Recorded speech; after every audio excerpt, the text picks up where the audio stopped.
الكلام ده اعتبره هدية، طبطبة لكل اللي ما بيعرفش يرد في المواقف وياخد حقه وبيرجع يزعل بعد كده، والكل اللي اتاخد عنه فكرة وحشة من طرف واحد ومحدش حاول يسأل ولا يستفسر منه. انت مؤمن بالله؟ مؤمن بالله، يبقى اعتبر الكلام اللي هقوله ده بوجهه ليك انت شخصيا.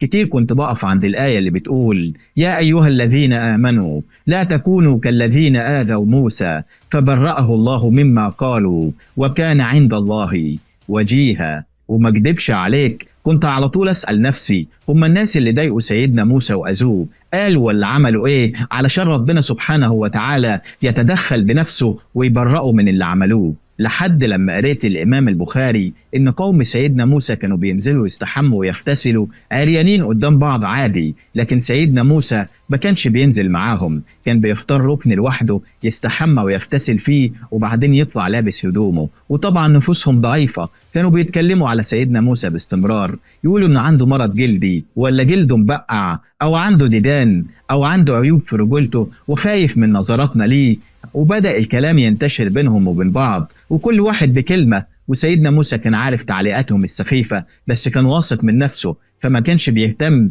ولا كان بيرد عليهم. وزي العادة وفي يوم سيدنا موسى راح علشان يغتسل في عين من عيون المية بعيد عن الناس، فقلع سيدنا موسى هدومه وحطها فوق حجر ونزل علشان يغتسل. وبعد لما خلص وطالع علشان ياخد هدومه حصل اللي ما يخطرش على باله ولا بال حد، ربنا سبحانه وتعالى أمر الحجر إنه يتحرك بالهدوم اللي عليه. وحد بقى يسأل نفسه ويقول إزاي الحجر وهو جماد يتحرك بالهدوم اللي عليه؟ أقول له برضه عصاية سيدنا موسى كانت جماد وربنا سبحانه وتعالى كان بيحولها لحية وتعبان، وبرضه عصاية سيدنا موسى كانت جماد ولما كان بيخبط بيها البحر كان بينشق، وبرضه عصاية سيدنا موسى كانت جماد ولما كان بيخبط بيها الحجارة كان بينفجر منها المية والعيون. فأكيد سبحانه وتعالى قادر يحرك الحجر ويخليه يتدحرج بسرعة عالية كمان، لدرجة إن سيدنا موسى كان بيجري ورا الحجر ويقول له ثوبي حجر ثوبي حجر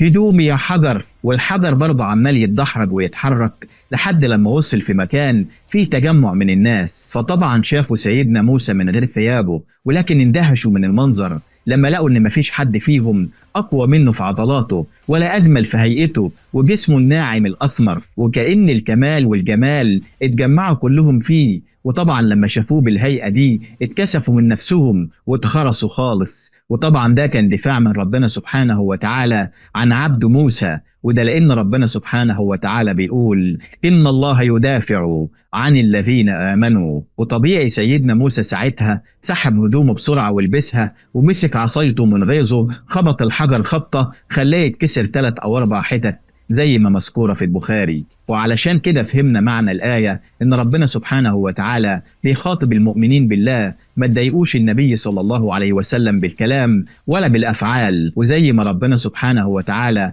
برأ سيدنا موسى وصغر كل اللي غلطوا فيه قدامه، برضه ربنا سبحانه وتعالى هيبرأ النبي صلى الله عليه وسلم من أي غلط أو أي هجوم عليه. والشاهد برضه من الكلام إن أنت عبد من عباد الله مؤمن بيه فأكيد هيدافع عنك، فما ترهقش أعصابك بوجهة نظر حد فيك ولا تبرر وتتعب روحك. وده لأن ربنا سبحانه وتعالى هيحرك كل التفاصيل لصالحك وهيصد عنك، ومهما تعبك الكلام وتقل الحمل عليك هيخففه وهينجيك.